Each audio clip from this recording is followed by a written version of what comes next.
One of the things that I've always thought is that trade unions don't actually get a fair crack of the whip in the media. It's partly their own fault in some ways, because it is very difficult sometimes to entice trade union leaders to do any interviews whatsoever. But we are in the company of somebody who delights doing them with me. It's Dave Ward, General Secretary of the Communication Workers Union. Good to see you again. Good evening, Ian. It's been a long time, hasn't it? It certainly has, yeah. I think the last time I was actually on one of your shows speaking, we were about to go on strike. We'd got a mandate from the membership, and I think you was having a go at me, basically, saying Surely it was not. outrageous. Surely The not. pandemic had just started, and we actually didn't go on strike in the end. So you took my advice. No, we didn't Excellent. take your advice. we took our own view into account around what was the best thing for people, the membership. And it resulted in us putting forward a plan that Royal Mail could be used as an additional emergency service during the pandemic. The workers done a great job, as did our members in BT, and our financial services members who are all designated as key workers and worked throughout the pandemic and kept the country connected. And we ended up getting an excellent agreement that gave our members job security, a really good pay rise, an hour off the working week, and we completely changed the strategy of the company from one that was about managed decline. The CEO who was running that strategy was forced out of the company, and we got a deal with a new team. So it shows you that trade unions are relevant. In BT recently, through the strength of our membership, collectivism, all coming together, we've managed to stop and pause at the moment BT's plans to make our members compulsory redundant and This is another one of close these sites. fire and rehire situations. It could develop into that, at some point, but this was about absolutely compulsory redundancies in a company that's made £1.8 billion pre-tax profit, just announced. And site closures, and through the strength of our membership being engaged with the union, we forced BT back to the table. Unions are more relevant than ever. The trade union movement, I think, has done exceptionally well during the course of the pandemic. TUC and unions have stepped up. We've had direct talks with the government over the furlough scheme. I don't think that would have appeared in that way had that pressure not been there. And obviously safe working guidelines, the TUC and our safety reps all around the country in all different trade unions have been at the centre of keeping workers safe. Well, lots to get our teeth into Yep. there. Let's throw the number out, because I'm sure there'll be people that want to ask you a question, whether they're your members or not. 0345 6060973. Dave Ward's here with me until 10 o'clock. I'm just going back to this agreement that you did with Royal Mail, because I can remember when we last did one of these phone-ins, which must have been in February, was it, last year? Yeah, I think So it was a long time around ago. about early March. And you I don't think you were very hopeful then of getting anything, and you weren't getting any sort of the signals that you would need to get an agreement. So was it just a change of management at Royal Mail that brought this about? No, I think or just your excellent negotiating skills? No, it was the strength of the members. I mean, look, the membership voted in a 75% turnout, 97% in support of strike action. Thankfully, in the end, we didn't have to go on strike.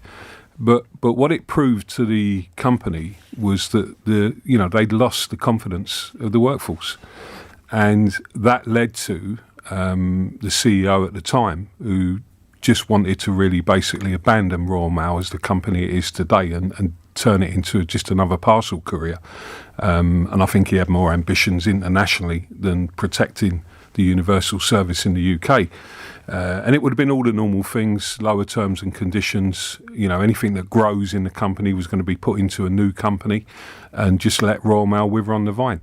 In the end, the pressure, I think, of the workforce brought about a situation where he went.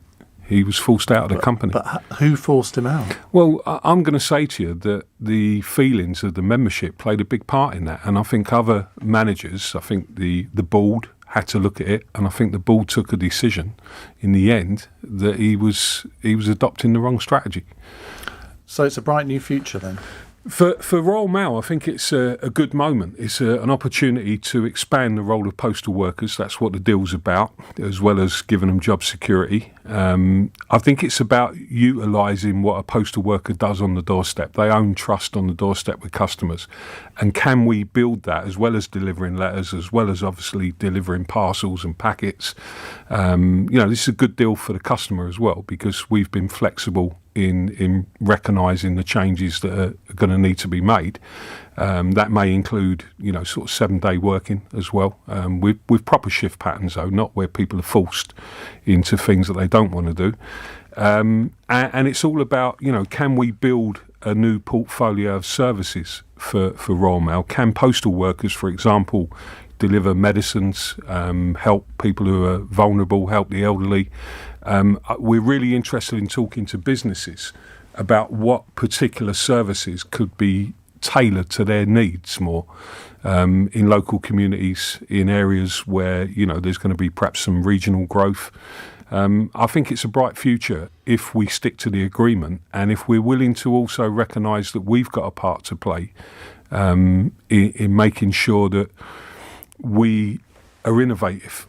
And the CWU as a union has always been that way. And is this in part also about the response to the competition? Because there was a time when really the Post Office, Royal Mail, however it was structured, didn't have any competition to speak of. But of course that's not the case anymore. So you've got Hermes, Yodel, all these other companies leeching business because they're providing it often at a much cheaper cost, and therefore service is absolutely crucial for the Royal Mail offering. Yeah, I think that it's a response to competition, it's a response to privatisation. We were privatised in 2013, and what most companies do when they are privatised, they start to break up the rest of the company, they franchise out certain elements of it, and you could have easily seen a postal worker's role could have become a sort of franchise delivery route where the individual themselves owned the route. And we got into the race to the bottom on terms and conditions and all the things that you see the competition doing.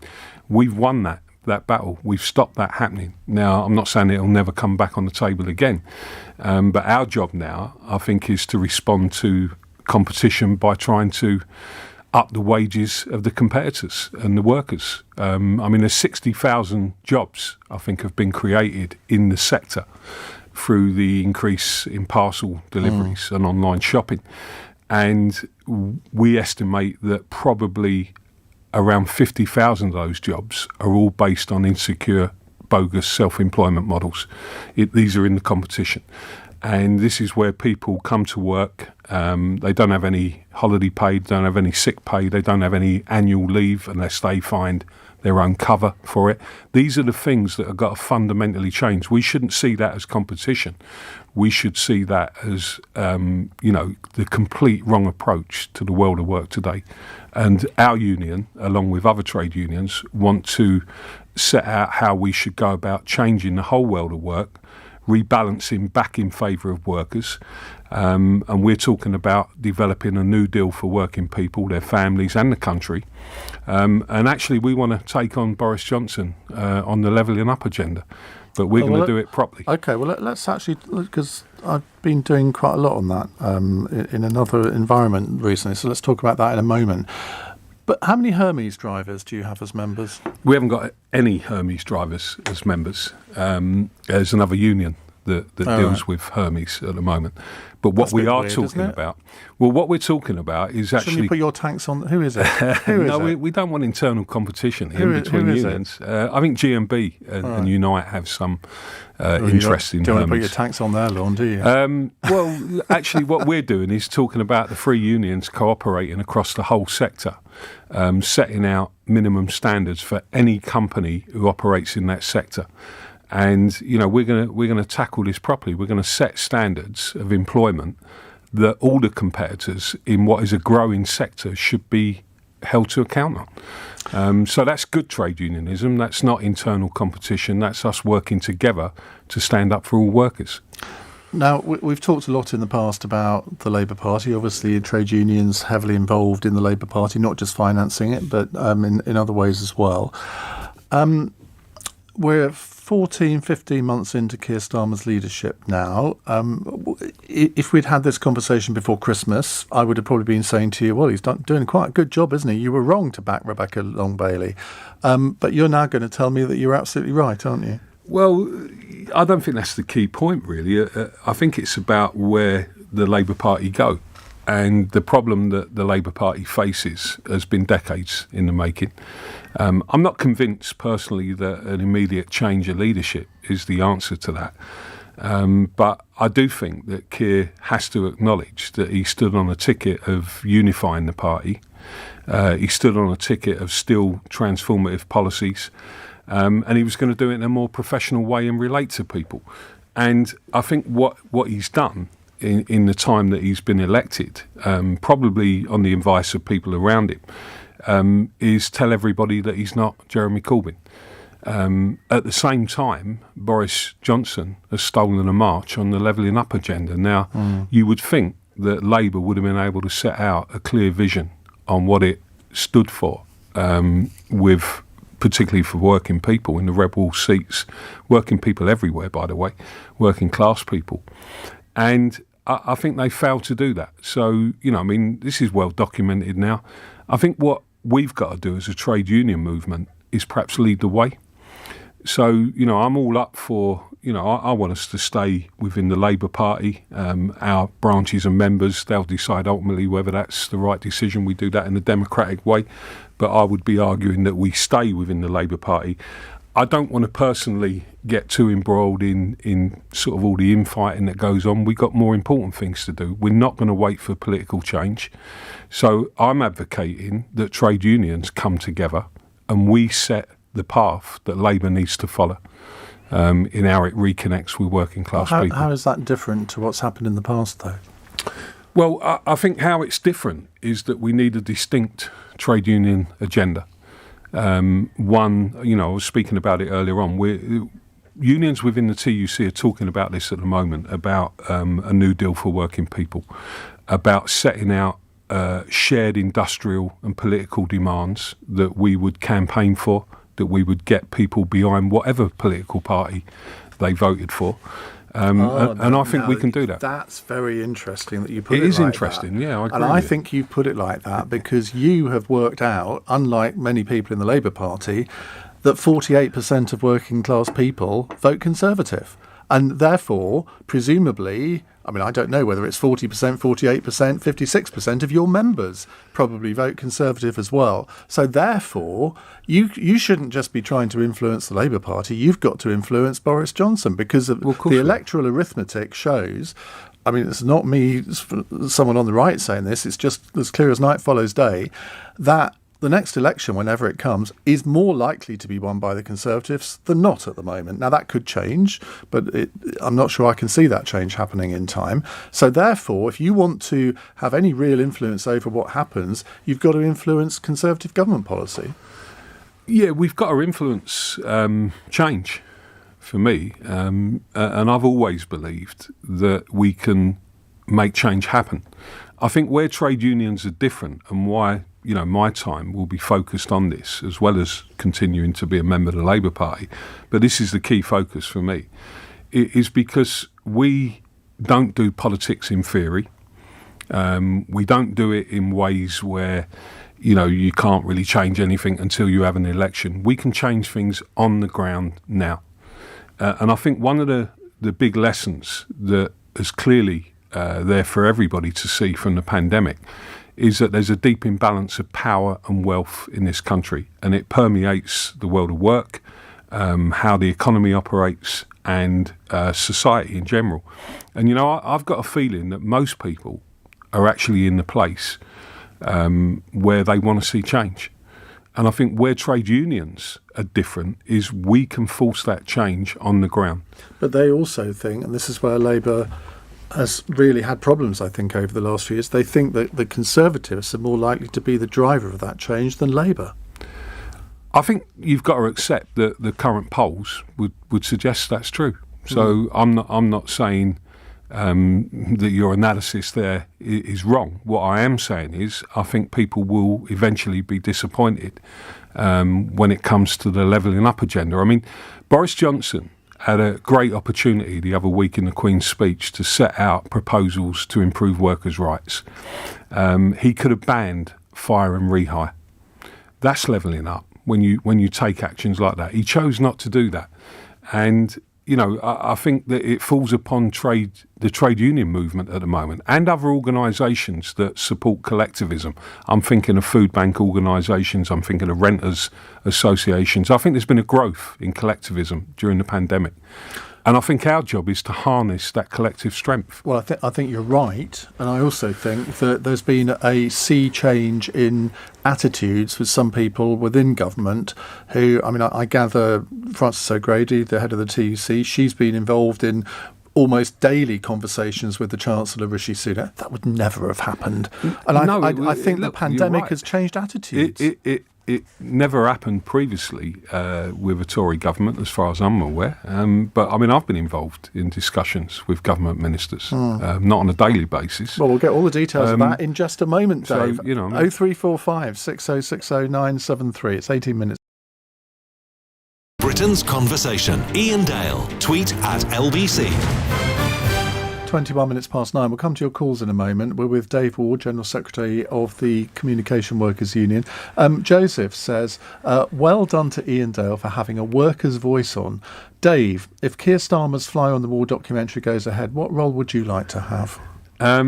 I'll probably be in it somewhere, but I don't know. I wouldn't like to be seen. We'd probably be having some discussions about Brexit and the mistakes that Labour Party made and Keir made during that position. Do you think he can ever recover from that? Because that's the problem, isn't it? In these red wall seats, the Conservatives won them, at least in part due to Brexit. And, of course, he was the architect of Labour's policy. That's the problem they've got, isn't it? A Fly on the Wall documentary, by the way, for Keir might turn out to be something like The Office, Series 3. You never know. I think Brexit's really, really difficult because I think they spent so much of their time more or less suggesting that, the only way forward was to stay in Europe. And I understood that debate. I voted Remain. But I didn't think it was as clear cut as what people were saying. There were arguments that people put forward that were right. And I suppose where Labour, what I think people feel now is that how can Labour then, at this point in time, set out a vision that they believe, that you can still rebuild the UK out of Europe. And I think that's a real challenge for the Labour Party. But it can be done. And, they've got to rise to that challenge. What I'm going to keep returning to, Ian, is that I think the trade union movement needs to rise to that challenge now, irrespective of whether unions affiliate to the Labour Party or not. How has the last year been for you personally in a working environment? If you had to do everything via Zoom, presumably you haven't been able to go around visiting your various branches or whatever? Yeah, no, we've not been able to do that. I've done, loads of the Zoom meetings. I'm back into work now. I missed being at work. I missed getting out and seeing people. I think that's really difficult. My own circumstances didn't allow me to do that like a lot of people. And, you miss a lot on the Zoom meetings when you're trying to deal with problems, when you're trying to take people's views into account. Sometimes when you're in the room, we've had negotiations. The Royal Mail negotiations I was talking about, they were done mostly over Zoom meetings. Well, that worked out all right. Well, it did. We did have some meetings face-to-face, and we had a few chats as well along the way that opened the door to some of these things. So, look, you have to do what you need to do. It's been challenging, but I'm looking forward to getting back to meeting members, getting out and seeing people, which is something I've always believed in doing. Right, do you want to put your headphones on? Yeah. Let's go to the calls. Sean is in Thurrock. Hello, Sean. You're a new caller. Hi. Very interesting discussions and answers from Mr. Ward. But the major question for me, which you have touched upon slightly, is given the increasing distance that appears to now exist between traditional working class communities and what Keir Starmer's Labour appears to offer them, what role do you see the trade unions playing in bridging that gap in confidence? And how can the TUC act collaboratively collaboratively to offer a new deal for workers? Well, I think the key debate for trade unions is whether they've got the confidence to set out an agenda that's a distinct trade union agenda at this stage, that gives working people their voice back again. I mean, one of the things I can't have is like Boris Johnson running around pretending that he's like the voice of working people. I mean, how we've ever got into that position, God only knows. So we're going to do something about it, Sean. And one of the things that I think the TUC needs to do is to come together, use our collective strength, I think build support with all other organisations that have collective kind of principles at heart, good organisations who help people who are out there at the moment, food bank organisations I mentioned earlier on, renters associations. There's lots of organisations that want to do the right thing. Build that strength, base it around the world of work and the injustices that are in the world of work at the moment, and just get out and do it and start campaigning in a meaningful way, mobilising people. And the CWU is a union that can do that, and other unions are learning and have done that as well. And I think we'll make a difference if we set that out. I'm overinterpreting this, but what I'm hearing from you is that you obviously have agendas. You want things that need to be done with the government, but it seems to me that the language is very different now to maybe a few years ago, that you want to kind of work with them rather than necessarily adopt a combative approach, which has always been, it seems to me, that there's always been this fight between unions and government. And it's sort of almost as if never the twain shall meet. Well, you've experienced over the last year that the twain can sometimes meet. Yeah, but I'm saying something that I think will bring us into a position where we won't agree with the government. So I'm talking about a serious, ambitious agenda to change the balance of forces in the world of work.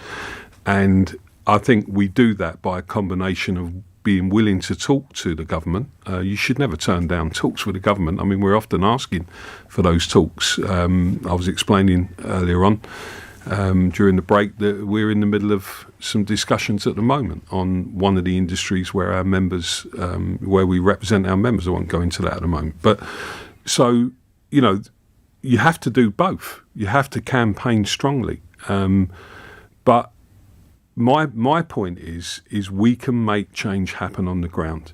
We can force, I think, a Boris Johnson government to face up to the reality of the imbalance of power that exists in the world of work at the moment. And if they don't, I think we mobilise working people behind that agenda. Labour get on board with that agenda. Views change. And, I've got a view that Boris Johnson will do a lot of things if he thinks it's going to keep him in power. He's a politician. So, well, of course he is. And he's learnt that lesson. So what I'm saying is our agenda to bring about change, and you use a number of different ways of doing that. So, I don't want you running away with the idea that we're pals with the government. We are going to take the government on where we think they're wrong. But okay, Sean, thank you very much for that. Let's move on to another caller. Let's go to David in Battersea. David, hi. What would you like to say? Yeah, I'm sure the gentleman your guest means well. But to me, it sounds like a load of nonsense if I'm a voter, because I'm not a member of any union. So why would I want to vote for any party which is governed and guided by the union? The only thing I can associate with unions, being a Londoner, is a number of years ago, the underground strikes, and we were all held to ransom and people couldn't get to work because people were going on strike.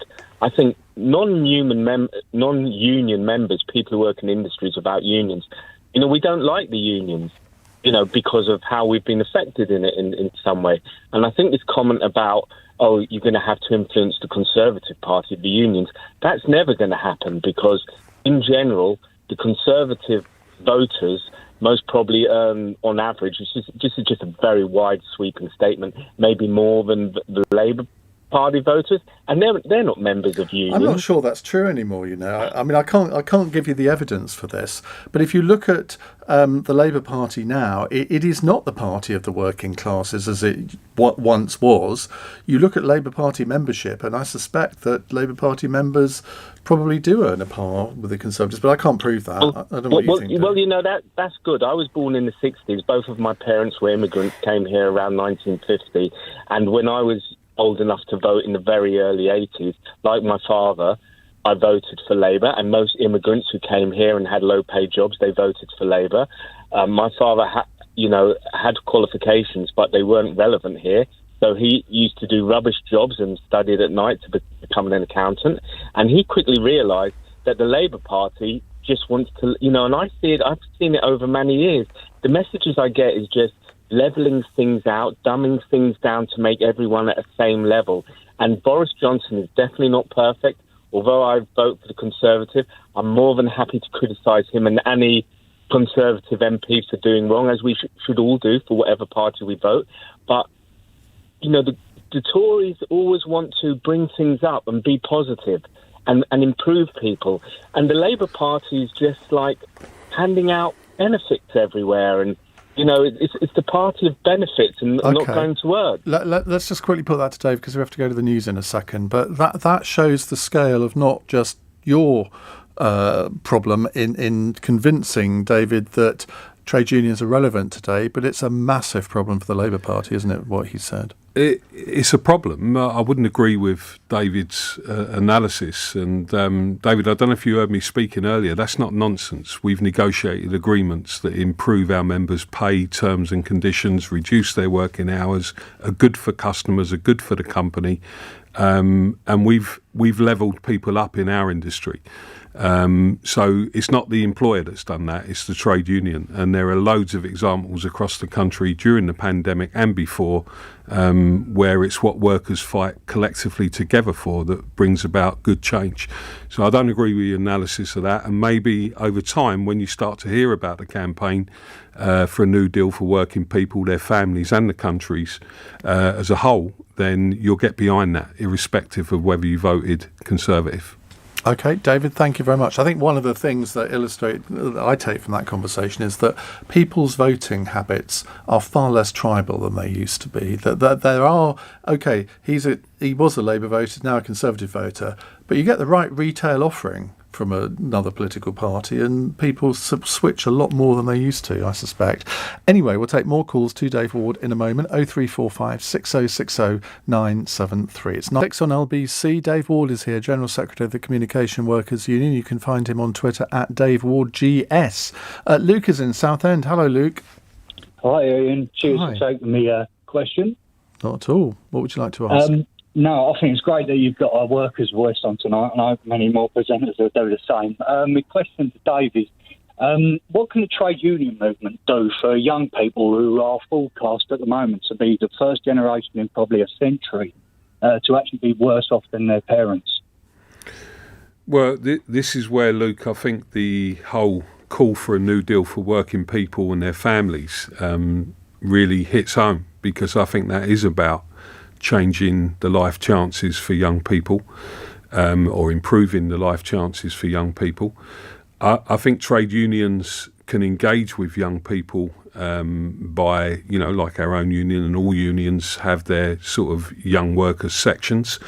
And I think that we should be open to different, perhaps, structures, less formal structures to engage with young people.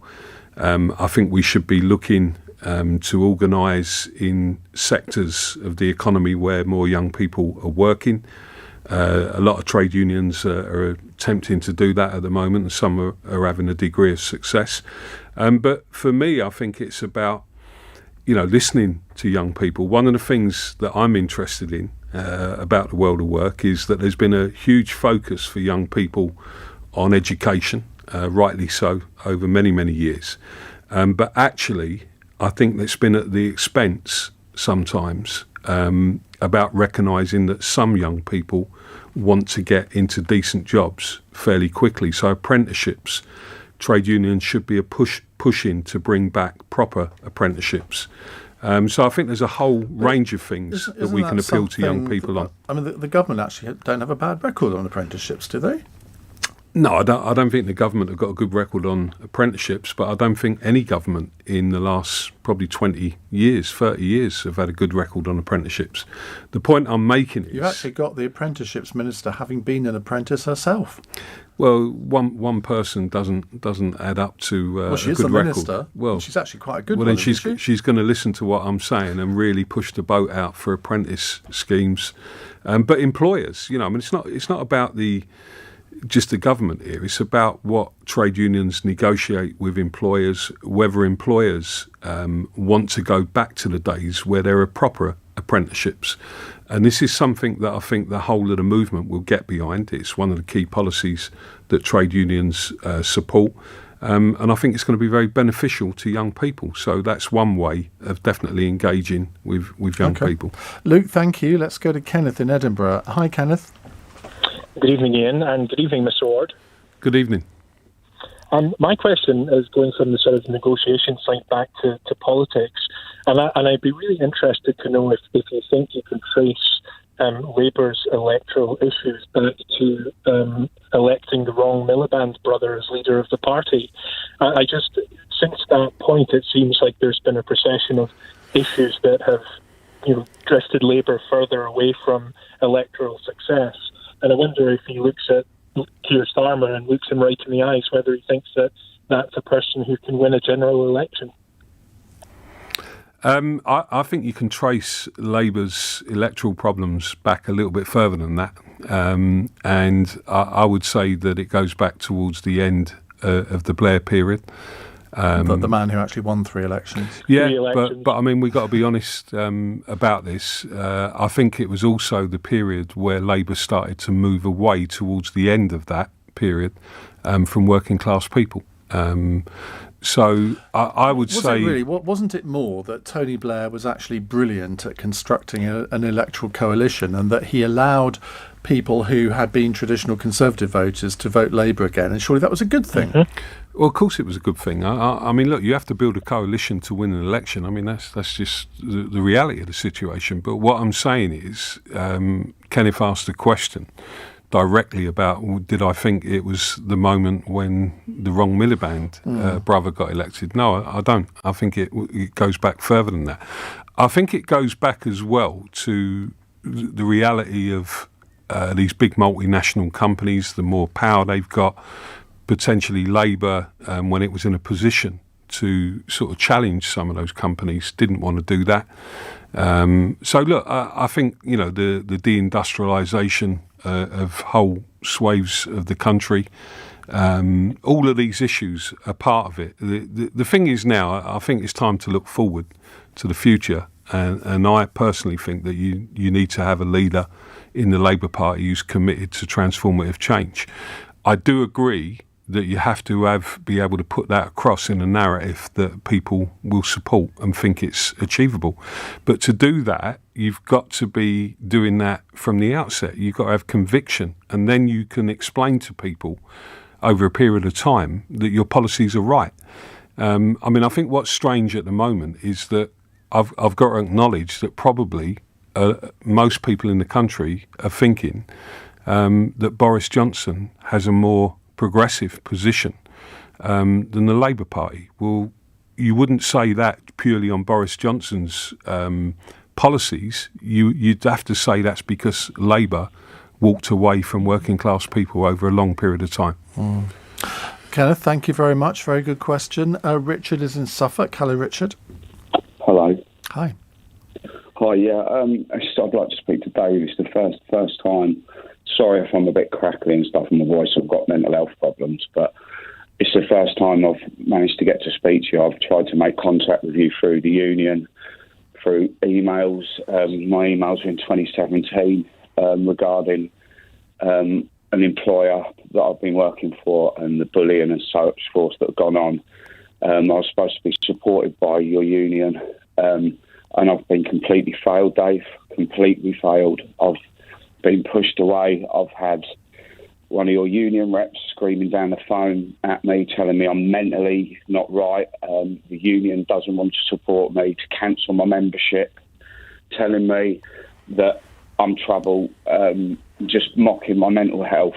I'm sorry, it's the first time I've been able to come on to get a hold to speak to you. I've tried to email you. I've spoken to your legal services, the head of legal services. I won't say his name. I was abused by one of your union reps. It's disgusting what's gone on. I've also there's so much to do with court cases regarding I'll just say IPI, stuff like that you've looked after other members. You've promised me, I was promised the same support that these other members got. When the case was finished, you've just completely blocked me out, told me bits and bobs that, not you personally, Dave, but your union. It's just, I probably don't sound right, but honestly, I've been off work for 6 years. I'm on so much tablets, and this recording I've got of your union rep abusing me and telling me how you're not going to support me to cancel my membership. I put that through. That went to your head of legal services. He refused to listen to it first. Right, Richard. Let's put that to. He spoke to your president, the lady, a president or something. She listened to it, and then they come back and said, "No, there's nothing wrong with that," saying that I was out of order. But I wasn't raising my voice in this call. Okay. I was being abused, and it's horrendous. Richard, look, let me say it's difficult for me to make a judgment about your case. I'm sorry, I don't know the personal circumstances of it, but what I will say to you on the basis of, clearly you've set out some real concerns there. I will, if we speak to the producer afterwards, I'll make contact with you tomorrow, and we'll get our people looking at what your case is. I can't promise you anything because I don't know the details of it, but you clearly are very concerned, and we should address that. So let's have that conversation at some point tomorrow. Right. LBC with Iain Dale. Call 0345 6060 973. It's 9:49. It's worth saying, just as a response to the last caller, actually, that last time you were on, my producers just reminded me that we had, I won't say a similar call, but somebody had an issue, and you did take it up afterwards, and it was sorted out. So yeah. I know often sometimes I think people think, they say they're going to sort it out, but they never do. Well, you did. So I hope something can be done to help Richard once you find out the exact circumstances. Yeah. Let's take a text from Liam, who says, Dave Ward, one of the only Labour voices left who speaks any sense. If Labour listened to people like Dave and not has-beens like Peter Mandelson, I'd be more minded to vote for them. In the meantime, I'm sticking with Boris. Steve says, I'm a British gas worker who was sacked for refusing to sign a new contract which would have killed my home life. I want to say thank you so much for the CWU's support for our dispute. What can we do to end fire and rehire? I've now started my own business, by the way. Well, good on you, Steve. This fire and rehire thing, I find it unconscionable the way that some employers are handling this. You probably won't know this, but when all the British Airways thing was going on last year, this programme really took that up. And I shall we say, gave Willie Walsh the benefit of my views when I did a 25-minute interview with him. Didn't make the blindest bit of difference, I have to say. But as somebody on the right who likes to believe that generally employers are fair-minded people, I cannot support what companies like British Gas, British Airways, and no doubt many others are doing in this way. But what can be done about it? Well, you would have thought that Boris Johnson would have banned it, would have made it illegal. He had the opportunity to do that. So, they're not going to do that. But what I would say to Steve is, it's got to be one of the issues that the trade union movement get behind collectively. Sometimes in single companies, it's difficult to ultimately deal with those things and get the result you want. But collectively, if the union movement come together, that is one of the things. I mean, I've sat in meetings at the TUC where, General Secretary after General Secretary is saying, this is outrageous. I think there's something like 1 in 10 workers in the UK now potentially facing fire and rehire, where they get rid of people, no redundancy pay, rehire them, force them to either come in on less terms and conditions. It's got to be completely unacceptable. See, I think so. It's part of the New Deal campaign. We should be galvanising support. See, you made an interesting point. You get it. You're on the right. But I think you get it. I think a lot of people on the right get this, and I think you're kicking at an open door. Well, why did Johnson not ban it? Well, he had the opportunity 2 weeks ago. Maybe he did, but there are many other people in the government who can put pressure on him. I mean, I don't know what his views are on this. So what we got to do is get people behind, a movement of people. I'll say this again, whatever political party you voted for, I don't think there's many people out there who are going to say that that's a right practice. Exactly. They'll be fully behind Steve.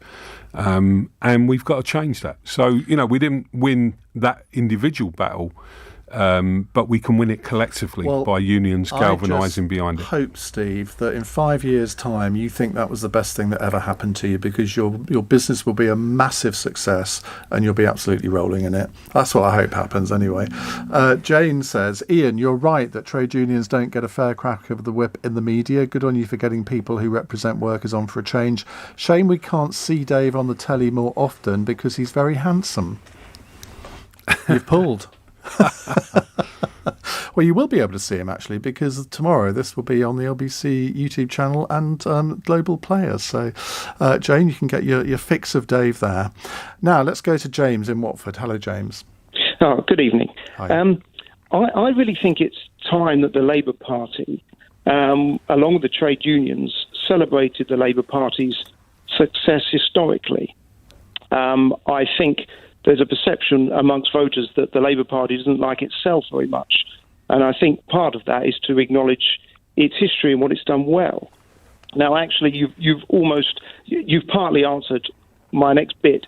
I was going to challenge you. Can you say something positive about Tony Blair, which you have actually done, acknowledging his 3 election wins? But given that he's Labour's most successful modern leader, is it time that trade unionists and Labour Party members acknowledge the success of history? That's not to go back to it, but just celebrated it.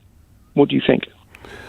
Well, I mean, trade unions celebrate struggles of working class people all the time. I mean, we just had May Day, where we celebrated the achievements of working class people, that have gone on for hundreds of years. So I don't think celebrating things is going to change the fortunes of the Labour Party. It's about doing things, and it's about coming up with policies, getting them out there and getting the trust of people again.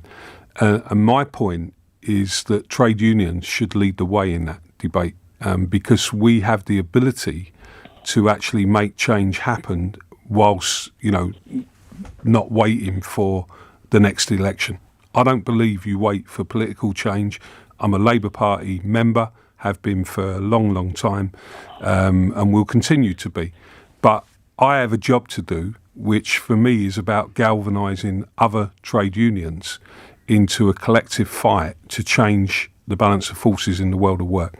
It's about making contracts of work again, proper contracts like they used to be years ago. Now, you can celebrate the fact that we had, when I certainly first started working, you had a decent, stable job, you had job security, you had holiday pay, you had sick pay, you had a good pension. Well, we got to fight to get those things back, and then people will start supporting us. Okay, James, thank you very much. Text here, Iain, with the potential of drones and other tech for delivery in the future, is the more successful unions increasing? Are the more successful unions increasing wages, just speeding up the inevitable?